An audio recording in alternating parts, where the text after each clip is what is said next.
everyone. My name is Aniket and I am from 4C.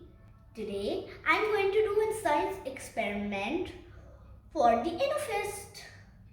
All you need for the science experiment is a whiteboard marker, a glass of water and a glass bowl. Let's get started with the experiment. Take the whiteboard marker. You can draw many things like a sway, balloon or a stick man. So I choose balloon. So I'm going to draw a green balloon and you should remember not to color the balloon or else it won't move.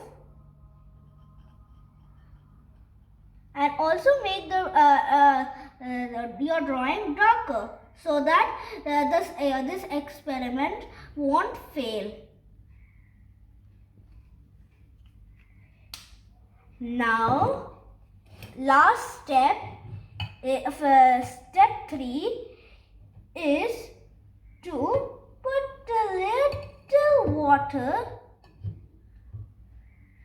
Look, the balloon is moving. Wow, so nice. Look, the balloon is flying up in the air. The string is moving. Look, the balloon is also coming to life. Yay! Oh, you see that black thing over there? I think that is the fly. Yay! So this experiment you can try at home.